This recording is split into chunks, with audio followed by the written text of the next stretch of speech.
Go. Hi, everyone. This is Connie Lee, the VP of Consulting Club at Wisconsin School of Business. So we're really happy to have Joyce Chen here with us today. She's a Darden alum and also ex-McKinsey. I've heard great things about her, and I can't wait for her to share about her tips on how to get into consulting. Thank you, Connie, for having me today, and I'm really honored to be here and talking to you about my story, and then share some, 2 cents about, getting into consulting and then achieving your dream career for some of those who are interested in consulting. So before we start, I want to just give some context for today's session. It's all about your time. So for students on the line today, you're in luck. So whatever questions you have, you can ask right away. Just unmute yourself. So we will start. I prepared a few slides, but it's very, very simple. Don't consider that as the McKinsey standard. So I want to start by just sharing some of my journeys and stories in McKinsey, because who doesn't like a nice story, right? And here are some sample questions we collected before the event from the students. So I'll start from there and you guys can jump in anytime. So first they asked me, why McKinsey? What led me to consulting? So I want to say at business school, consulting is one of the major kind of outlet for post-MBA careers. So a lot of people went to consulting club and they just really, really are interested in that path.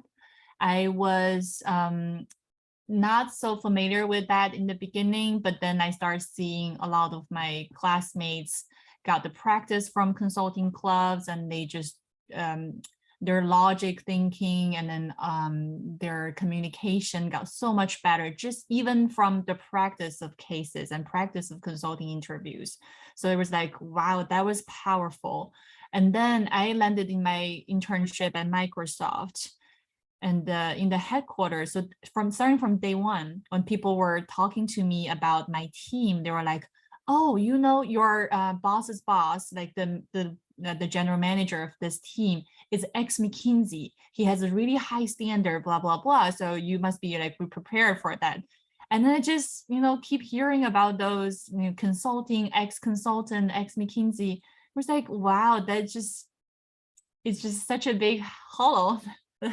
And then during the internship, I feel in the presentation and how you figure out a very complex business problem within just a few weeks was pretty challenging for me. I didn't really have like a structured mind or framework to solve that. And I didn't have the consulting way of communicating. So when I came back to school in the second year, I was like, no matter I've got in or not, I know I'm very late in the game. I just want to give it a try and then practice some cases just for my own benefits. It's not just for careers. So recruiting as usual, and then I bought a case book. I bought, I think, Victor Cheng's Case Interview Secret and also Case in Point. But I wouldn't recommend reading it like a textbook. I recommend flipping through to look for the information you really, really are interested in, or things that you didn't know. So when they talk about days, like what consultants do, and then I like to hear about different kind of industry recap. And then they talk about how you should think as a consultant. Those things are very interesting and helpful.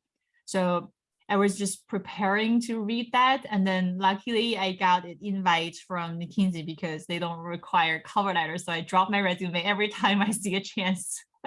Other consulting firms, I didn't apply because I know they require networking and I didn't do it. So I don't have material to put in the cover letter. But I got the interview and I was so excited. However, it was only 5 days away. And I almost thought about giving up. So I was like, should I do it? Should I do it? I knew nothing about case. I haven't done even one case. But they told me it's a good opportunity. You should just give it a try. So my only goal for the first round was to not humiliate Darden. So I feel like I'm representing, they're doing on-campus interview. I just want to be the student that at least meets the Darden standard. So I prepared a case by getting some case partners and also some professional help. And starting from not even knowing what to ask during the case interview to solving the problems on my own. So 5 days later, I passed the first round. I didn't even know how. I was like feeling, oh, wow, this is what consulting work is like. That's very exciting. I mean, solving the problem excites me. And then as I prepare more and then pass the second round, I just really, really enjoy the process. So that's what led me to McKinsey, and I accept the offer, of course. And I stayed there for more than 2 years. During COVID, there were some like personal health issues and also family issues. So I decided to step away and pursue my other interests, which is coaching students, sharing my stories, and helping them with school applications and career coaching. So that's my story so far. And then I'll talk about when I was a consultant, what was my work and life like? So consultants travel, even during this COVID time. Why we travel is because our clients are all over the place, and then we want to co-locate with them to understand their business, to see how they operate in their work setting. The more we understand that, the better we can help. So we go to the client site every week. So my typical week at that point is a 6 a.m. flight on Monday. So I get up around 4 in the morning and then quickly just put on some clothes in the dark and then get out the door. Take an Uber to the airport and have a quick breakfast there and pass the security, and then just get on the 6 a.m. flight. And the entire flight, I think everybody was working on their phone or their laptop. I think they're either this consultant or that consultant, all consultants on the 6 a.m. flight. And then get to the client side and talk to the people or talk with your team, and then do the individual work. Sometimes days just pass really fast because every day you're work, and then some team stuff at night. And then usually Thursday night is the night time you fly back home. So normally you get home around 7-8 p.m. and then not much work that night. And Friday before COVID, we normally go to the office to do some social stuff, and then also meet with your team if your team is local to work more on the client issues. And then Friday typically ends, not too bad, it ends around 5-6-ish, and then you go home and enjoy your weekends. Most of the time and most of the projects, your weekends are protected, not much work. But maybe Connie will speak more about from a different experience, but it all varies by projects. So consulting is project-based. One project could be this industry, and the other project's totally different industry. So the craziest one I've done is helping using some submarine equipment to fix the cable under the ocean. And then, so with that type of projects, it was a due diligence project. It was 1 week, and I work as crazy. Every day I stay up till 3-4 a.m. But that was just an extreme case. I knew what I was signing up for. So don't get overwhelmed by people saying, oh, consultants, they work like 80 to 100 hours a week. It all depends on the project. Each project is like a different job with different teams. So you have a very different boss, very different colleagues, and then very different topics. And that's interesting because throughout the time I was at McKinsey for like a little bit over 2 years, I've done a lot of different interesting things: healthcare, manufacturing, financial services, and more specifically asset management and insurance. It was all exciting and eye-opening. So what did I learn? So many stuff, like so much stuff I learned. I think when I look back and now when I'm doing this coaching business, I feel consulting just helped me think more structurally. So the brain kind of training is very well. So in the past, you probably just talk to whatever you want to talk. Right now, before I talk, I try to think, okay, how many points I have? Typically, I have 3 points. As you may know, as a consultant, always they say, okay, there are 3 things I like to share. So that's number 1 things I learned. I think number 2 things is not about what I learned, it's also about what I gain, is the confidence. The confidence does not mean, oh, you have this kind of brand behind you. The confidence is to know it's okay to not know. So as a consultant, we're not there because we know more than the clients. we're there because we have the skills and we have a fresh pair of eyes. We go to see your business, we learn your business quickly, and we bring all kinds of resources to you in a structured way. So now I'm not afraid of asking questions because it's okay, I don't know, right? And then what type of questions you ask to show what you know. So as a consultant, it's really important that you don't ask the outright questions that, oh, what about this? What is that? You ask with your own thoughts first. So you say, I understand that we're talking about what ABC, and then what I know is this, and what I don't know is that. So that is very important. Know what you don't know and don't be afraid to ask. And other things I learned is, say, how to quickly get up to speed with certain industry and how to have the 80-20 rule to master the most important stuff within a short period of time, and also talk to different type of people with different backgrounds, especially very, very tough people. How to show the empathy and listen and just adjust your style. So there are a lot of things that I learned. Even I think just even how I read and then how I just see stuff. So for that, Connie, that yeah, sorry, I just need to chime in because I interned at Accenture. One thing I loved about my summer experience is how much database they have about every industry you can think of. That's something like working from private sector I never imagined. Like if I am on a project about submarine related, then there are internal information I can rely on that's accurate, that's well thought information. Like I can spend 2 hours to read about industry, and then I can be confident enough to talk to my team and talk to my boss. Yeah, exactly. This is kind of resources you would never find in the private sector. Like you might ask for your, talk to your boss for like 2 months, but your boss may not want to train you on everything, because if you know the knowledge, then you might get his or her job. But in consulting industry, they want you to know everything, so you look smart and you know how to solve every problem. Yeah, before you start a project, your engagement manager, your project manager will create a folder for you that has all the prior experience, like prior specs, we call it PD, and then also stuff that they think you should know, and also do the Google search on your own. So before I got on that submarine project, I spent like maybe 3 hours on the train to New York, and then I just got myself, I cannot say a real master, but expert enough to talk to other experts and ask intelligent questions. So that leads to the next question. What do I wish that I knew before joining? I mean, there are a lot of things I learned afterwards, but I think it's okay that I didn't know before. But what was not okay is I didn't know the pace was so fast that I just need to get myself faster and faster and faster. So I remember on my first study, first project, we call it study, the moment we got up, the moment the plane stopped or like slowed down, people just start packing, and then the plane hit the ground, and then before I even fully come to a fully stop, just my colleagues are ready to get up and run. And then they got to the Uber faster, they got to their car faster, and then when we were at the client starts speaking or the partner starts speaking, they open their laptop and start tapping.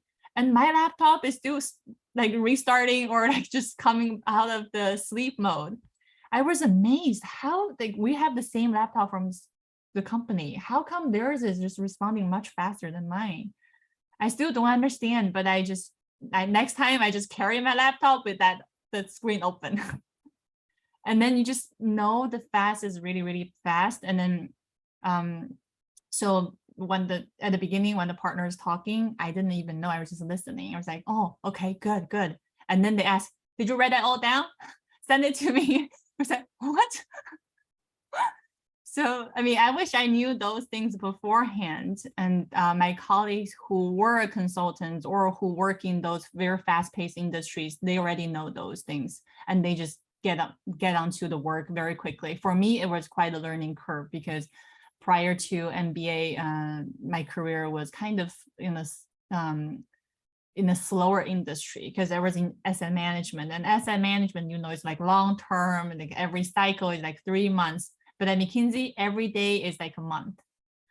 And so I remember I asked a question to my EM. I said, there are only 2 weeks left. And then do you feel we can finish this project on time? And he said, Joyce, let me tell you what we can do in 2 weeks. I can finish this whole study by myself in 1 week. This is how fast we can work. So it's like, okay. So those kind are the things that I didn't know before. It's nice to get a sense, but it's okay. You learn it on the job. It just takes some time. So I think about the third study that I started to get the flavor of consulting. And then on my fourth study, I just nailed it. But the first 3 was pretty struggle. Okay, so I've talked for like quite some time. Is there any question from you guys? Anything that you're interested in before we do some tactic stuff about, how to get into consulting? Hey, hi Joyce, this is Siddharth. Hi, Uh, Siddha. Thanks for sharing your journey and experience at McKinsey. My pleasure. I just had a doubt, like as you were mentioning, like every week there is a new project, right? So, And not every week, but every few weeks. Projects ranges from the shortest one might be 1 week or 2 weeks, and the longer one might be 6 months, 1 year, like implementation. so do we need to prepare? Like, do you used to prepare for the next study during the weekends? Like you get only time for the only Saturday and Sunday. So do we need to prepare for the next study even? Yeah, so there are a few ways people do that. Some people block their time right after each study. So they block 1 week to just do the PTO thing, pay time leave. So they will have some transition. And during that week, they start talking to the next team. You have to typically talk to 3, 5, even more teams before you choose the one that's right for you and for your development goal, and also a mutual selection. So during that week, you can do that, and you can use that week to prepare for the next study. Typically, you don't need to spend more than 1 afternoon. Before you start to the client side, before you get stuff from the clients, not much. You don't know much. So that's just how much you can spend and study. Just get yourself warm up with the industry. But some people just have back-to-back studies, or they're just very popular like me. I just didn't have the time off. There were times I do like short strategy studies 3 times in a row, but I was in a really bad health. I went to the emergency, not like urgent care every weekend. So not recommended. But if that happens, yes, I have to use the weekend to prepare for the next study. And then sometimes I say before this study ends, the last few days, I talk to the teams for the next one. Thank you. I see a hand raising. Yes, hi Joyce. Thank you for sharing your insights and your journey at McKinsey. My name is Srihari. I'm a first year MBA student, specializing in tech strategy and product management. So as you said, like you'll be working on new projects every week or like few weeks.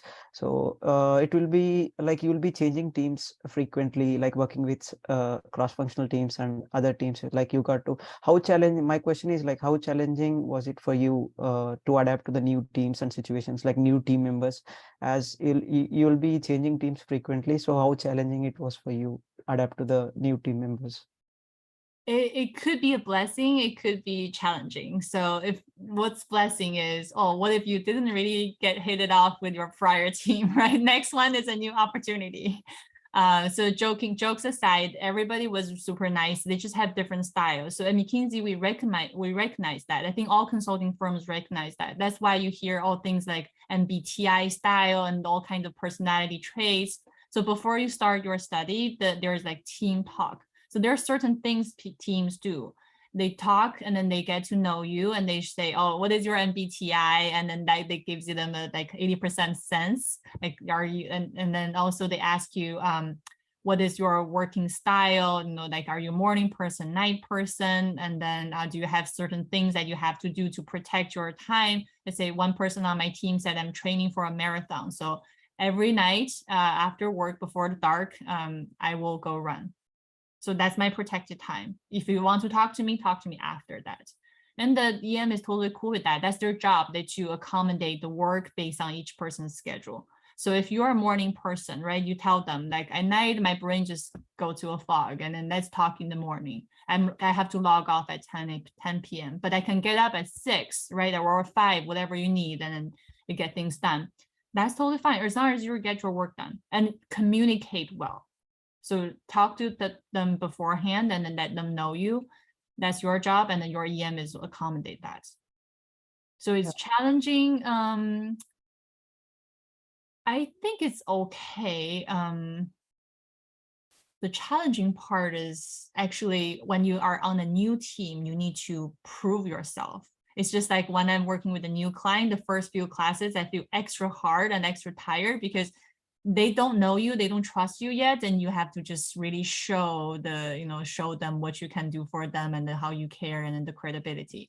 So it's same for consulting projects. And then my mentor from McKinsey gave me the advice, say, once you have maybe work a few group of people and establish your credibility at the firm, you want to kind of settle in like maybe one industry or one function and then with a few leadership groups.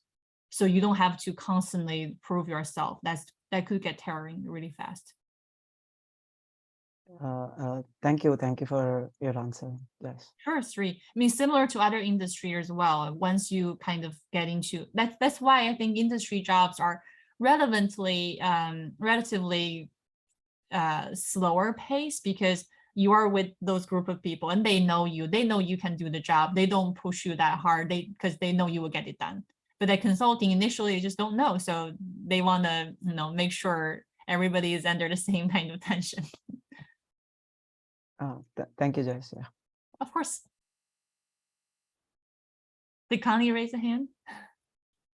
So I just want to add on to that. I think one thing I noticed through the internship is that because everyone is consultant, like we're analysts, they're used to project work, working with different people. So everyone is really easy to work with. Like, even though you have a different personality, like Joyce said, if you communicate really well, they will respect your schedule, but they will learn how you work quickly, and they will ask what they need from you. And if you can't catch up, then that's a problem. But if you can catch up with whatever they're asking you to do, then everyone will enjoy working with you. Any other questions we can answer?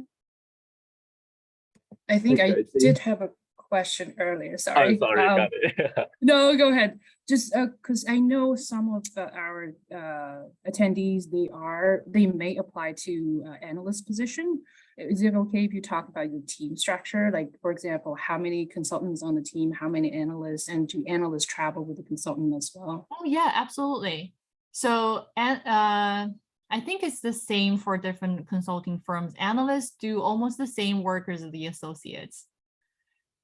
You're just a do they call it boot on the ground? But maybe not. That's not a nice saying. But for a team, the structure is, let's say there's a senior partner who manage the relationship maybe for different clients.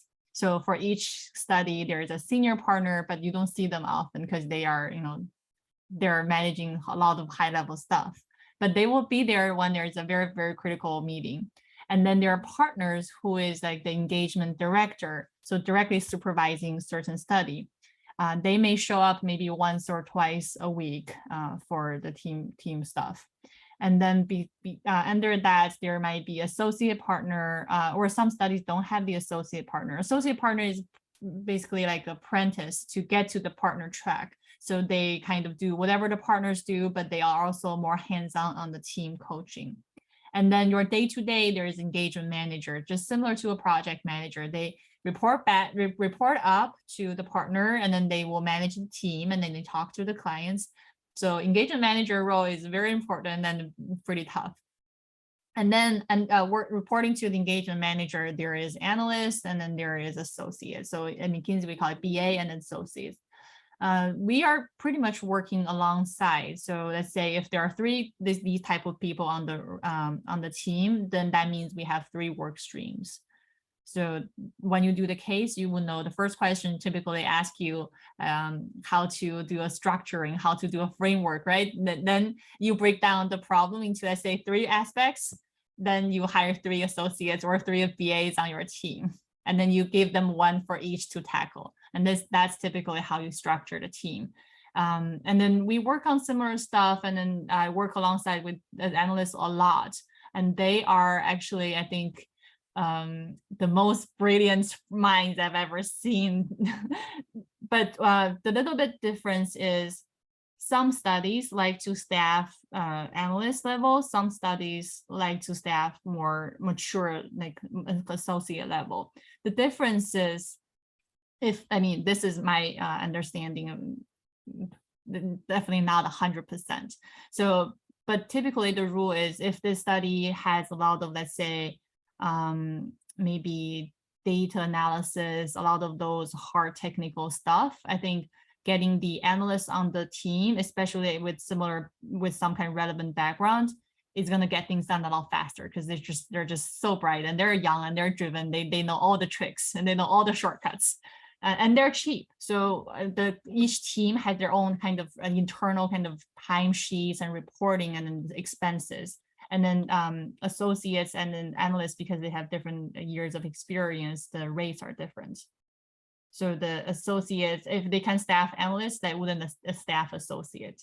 But there are certain type of study, let's say if the clients are really high up, like C-level clients, they want to make sure there's no analyst on the team, because they want people with industry experience. Let's say if you work in the industry for 5-6 years before the MBA, you already know how to work with high-level people and present yourself, and then what to say, what not to say, better than people just got out of college. Well, of course, that's a little bit biased. Not everybody is like that, but it's like on average. So some studies will prioritize on certain type of people, but doing the work-wise, I think they're all the same, doing the same work. Do we have other questions? If not, we can talk about. Oh, hi, Joycey. Oh, hi. Yeah. Sorry. One last question. And consulting is actually not my main focus, but like I joined the consulting club because I like to solve the case, and I can see the benefit of solving the case. Same like right here, now, like these days, even the technology interviews have the mini cases. yeah. So you just practiced a case for your own benefit. So before you ended up with the consulting career, what did you have in mind about your career, and what made you change your mind? Yeah, so that was an interesting journey for me. When I was just before I applied to business school, I just want to do a entrepreneurship thing, just similar to what I do now by leading the team and then coaching students, helping them achieve their dreams. So that's my goal for getting to the MBA. But when I was in the MBA program, I was a little rat in the candy jar. It's just so many opportunities and so great. Every time there's like info session, big companies coming to talk to us, I go there and observe and learn. And I learned there are a lot of different industries, and there's healthcare. Wow, they save people's lives and they alleviate pain. That's so noble. And there is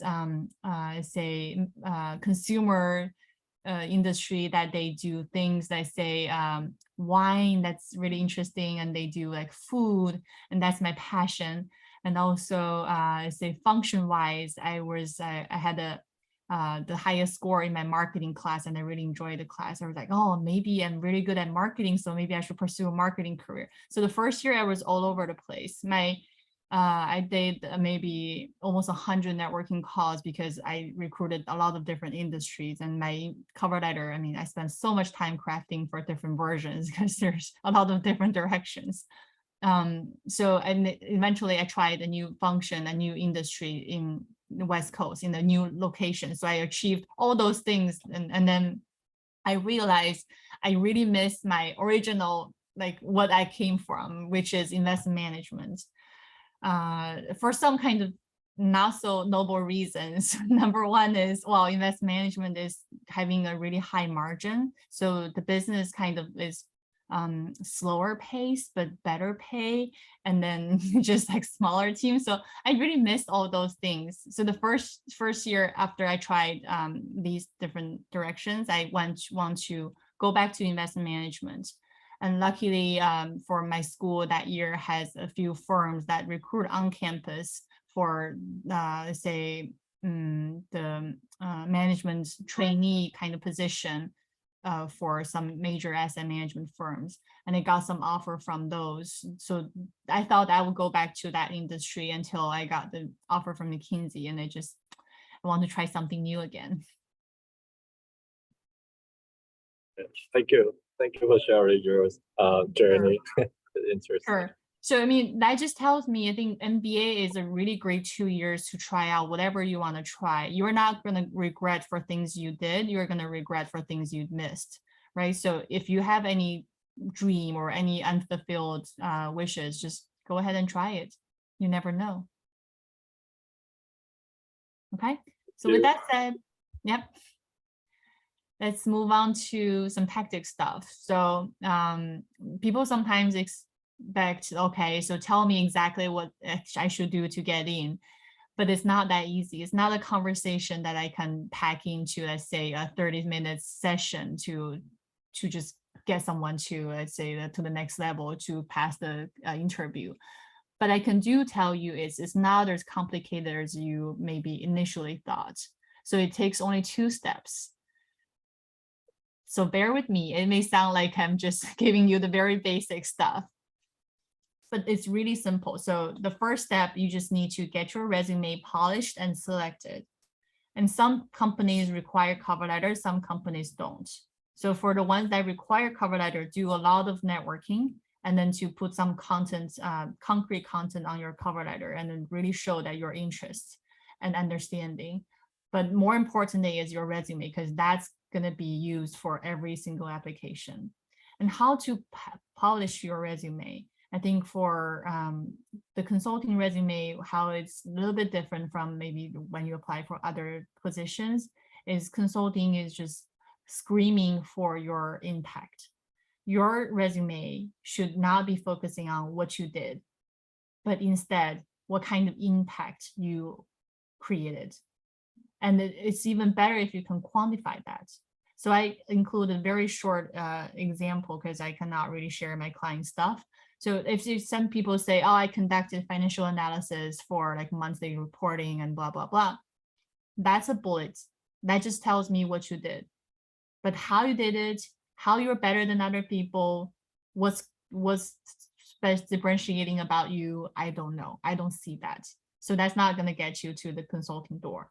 But if you say, okay, you did certain analysis and then you identified like certain dollars of savings opportunity, that tells me, okay, you are a goal-oriented person and you know what you're doing and then you achieve certain things. So that's a much powerful bullet point. So here's just a small example. And if you guys have your resume ready that you can maybe give me a bullet, I can show you the I think it's a better way of editing it. And this is what I do for my client every day. So we will talk about each bullet point that you have on your resume to understand first what you did and why you wrote this. And then we can brainstorm together how we can get to the next level to show your impact and then find different angles. So you do know consulting, they are looking for, say, leadership, teamwork, communication, right? Analytical thinking, and then maybe executive level communication, and negotiation, a lot of those type of skills. Of course, no person is going to have all of them on your resume, but try to anchor on those. Let's say one point you can write, there's like basic stuff, but you can also pivot it to like how you lead a team or how you try to negotiate or fight for your idea and then get it across. So for resume, just push for that. Resume is so important. And one of the common mistakes I've seen on people's resume is they are afraid they're not enough. So they pack everything they can think of on their resume. It's a page full of words. Some people even do more than 1 page, or like a page and a half or 2 pages. Those are the no-nos. Okay. So the real awesome people's resume I've seen is just very short and sweet, and it just have a few bullets, but every bullet's gonna give you the chill. right? Think about what, let's say, Bill Gates will say on his resume. A lot of financial analysis, a lot of board meetings. No, he would just say, I built a company from 0 to, let's say, 100 billion. Like, I don't really know the market value for Microsoft, right? So you want to show that on your resume too. Things that are not so relevant, things that are not going to make you shine, delete it. Leave some space, it's okay. Space it out so it's a paper, right? 1 page A4 size. Have some spaces, like the white space. White space is key. If you pack your resume so full that it's hard to read, and also it's just like when you do the Michelin star test, right? You are showing all the food that you can cook. And then the critics are here. Do you show them the things that you are very, very good at? Or you're gonna serve everything that you can know, you can cook? Of course, the former one. The resume is the same. Don't worry about missing stuff that you have done. Just serve them the best things you did, the most impactful, okay? So that's the resume thing. And so I have my resume blurred some kind of sensitive information, and then I use that as a template to share with my clients. If you guys are interested, you can email me after, and then I will share my template with you. And I have my email in the next page. But before we go to that part, let's say the second step. Let's say, okay, so you get your resume ready and you dropped it, right, together with some networking, and then you got your invite for the interview. Next step, you just need to ace the interview. It's that simple. And for McKinsey, it's really fast. The moment you pass the interview, they're having the discussion. And then that night, you're going to receive a call. I still remember the night I received the call from the partner after the second round. So I interviewed in Chicago and then I flew right back. And my husband asked me, how did you do? I was like, don't even ask. I don't know what happened. My brain just got so blank. I was nervous, and I was delivering to the best capability I could. But at the end of the day, I don't remember what I was saying.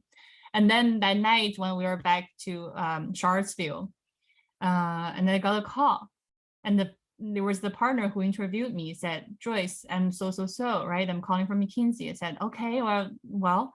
And he said, I have one additional question for you. I said, all right. And he said, well, the student organization that coaches students that you mentioned, are you willing to do that at McKinsey? I was like, well, I mean, if there is a need, of course, blah, blah, blah. And then he said, well, congratulations, and we want you to be on board, and blah, blah, blah. So I really remember even like talking about it now, I feel the little, the goosebumps. It's a memorable experience. So prepare your stuff and do the networking, do the hard work, do a lot of cases and practice until you feel you have the mind, and the whole process is rewarding, trust me. But then how to ace the interview? Most of the consulting interviews had 2 parts. One is the behavioral or fit part, and one is the case part, right? Some companies ask you, oh, why consulting? Why this company? And then, that tell me about yourself, what you like, what you don't like. Those are the fit questions to see if you're really just determined to do this, if you know us better. And the other type is more like, McKinsey type is called PEI, some company call it just, behavioral. It's about your past experience. They want to see, oh, how your past experience show me that you can do the future job. They say, oh, tell me about the time you did this. So McKinsey, they have 3 very famous aspects, and one of them they changed recently. So first, they want to know the personal impact. They want to know in a work setting when people have a different opinion, how are you going to convince them? And the second one is the inclusive leadership. They want to see an experience you stepped up as a leader and then manage a team of people with different backgrounds. And the third one used to be entrepreneurial drive. They want to see how you demonstrate how you concrete a really challenging goal, and then with your creativity and entrepreneurial spirit. And nowadays, because of the change, because of the COVID, because a lot of things, they changed that to courageous change. So they want to see how you deal with something that doesn't go as good as you wish, or it doesn't go your way, how you still have the kind of spirit and then cope with that. So those type of things they say McKinsey wants to look at. but similar for other companies, right? When they ask you, tell me about time you fail, tell me about the time you have your biggest achievements. It's the same. They want to assess your traits. If they feel you can do certain things at that moment, in that situation, they can picture how you do when you are running into similar stuff at the company, at the consulting company. And then there's this famous case. People talk about the case like it's a big giant monster and say, oh, you have to do hundreds of cases, you have to prepare a year in advance. Well, yeah, some people do that, but some people just do a few cases and they pass. So it really depends. Case is not an exam. Case is just really it's an outflow, it's an output. What you have, let's say from like every day, what you learn at University of Wisconsin, right, from the classroom, and then what you read outside the classroom, what you do in networking to practice your communication, all gonna flow into your case performance. And if you do all those things, are you preparing for a case? You may not think you are, but you are. So I would say for case, of course, doing the case itself is important, right? Just polishing your skills, just doing like a few test runs before the real exam. But the accumulation of knowledge, the fundamental skills is also very important. How many times I have seen people get tripped on? It's not even the case yet. They get tripped on at the beginning. I mean, when I deliver the prompt, McKinsey prompt is pretty long. They cannot write it down. They can't catch up with the speed I talk and say, wait, what the number you said? Oh, what about the next number? I said, well, work on your, writing, recording skills, right? Like write it down faster, use some symbols. And then once they can write it down, they cannot process it. When I ask them a question, they don't make any relation with what they heard. That's not good, right? So you need to write it down and you need to process at the same time. And also think about the next steps and what you're going to ask them, right? You have to process the whole information so you know, what you don't know, and then you ask some clarifying questions. And this just happens so fast. Right at the beginning, they will give you the prompt. You write it down and you do a recap and you ask some clarifying questions, and then you go into the case. They give you some questions and you talk to the interviewer like you're having a conversation with your client. And then you work through the question, the problems together. That's the essence of a case. It's not an exam. It's not a one-side just test. You're not a student anymore. You're a consultant. So that's the mindset that's going to help you pass the case very easily. So any questions? I mean, those are the things I prepared today. And then here's my email if you want my resume template, or if you need any coaching for your resume, cover letter, or type of behavioral or case study. And I have a prepared quote for you, because a lot of people ask me, do I even have a shot at consulting? Should I even try? So here's my quote for them. Ask yourself each day, if I only did 3 things today, what are the actions that will produce the greatest results in moving me closer to my big goals? Okay, so don't keep on the end goal, like don't keep focusing on the end goal, just focus on the today, what you did that gets you closer. All right, any other questions? I have a question. Sure. First of all, Joyce has helped me review my resume, and that was really helpful. It turned it like 360-degree around. So I have to thank her for helping me getting such a nice job. And I would love to see her resume, by the way. So we talked about case, except for different people saying, oh, there's different frameworks. You talk about MECE, you talk about the type of framework for the specific case, and also brainstorming, storytelling. Where do you see people get the most struggle among all of these concepts? Because like you said, this is not an exam, like you just have to answer yes or no questions. Like, how do you shine in your case? So they get tripped every step along the way. I've seen, so good candidates or the great candidates share similar traits, but the candidates who are not prepared enough or in the right direction, they have all different kind of mistakes. The very common ones are just treated as like very kind of robotic process. They feel they have to say certain things at certain time, and then they're expecting some kind of fixed process, but it's not. So yesterday I was delivering a case to one of my clients who used to be like, so in the past we have done the McKinsey style, which is the interviewer-led style. I gave them a question, they answer. And then yesterday it was a different style, it was the candidate-led style. So I want her to take more lead on answering and taking us to the next step. And then she told me at the end, she said, oh, sorry. So when you gave me the numbers, I was waiting for you to ask me the quant question at the end. Usually that was the second or third question. I said, well, there's no fixed process, right? We're just solving a problem. If you need to do a quick math right now, you do it. You don't wait for them to ask. So that's the mindset kind of change. And also for the framework, we hear this word maybe more often than we should, because people just too focus on that. They think everything is about the right framework. And they ask me, do you have a right framework for me? Do you have your own framework? Should I just come up with something on my own? And I just don't know how to do the framework. Well, framework is just a name that I don't really use. I call it structuring. So why do you need to structure the case is to identify, okay, what is the complexity here and how do you break that down in a way that is easy for you to solve in the future, in the next step. It's not about memorizing, okay, what Victor Chung is saying, oh, there are 4 different major ones that you need to use. And then, you know, for this type of case, M&A is this, and then the product launch is this.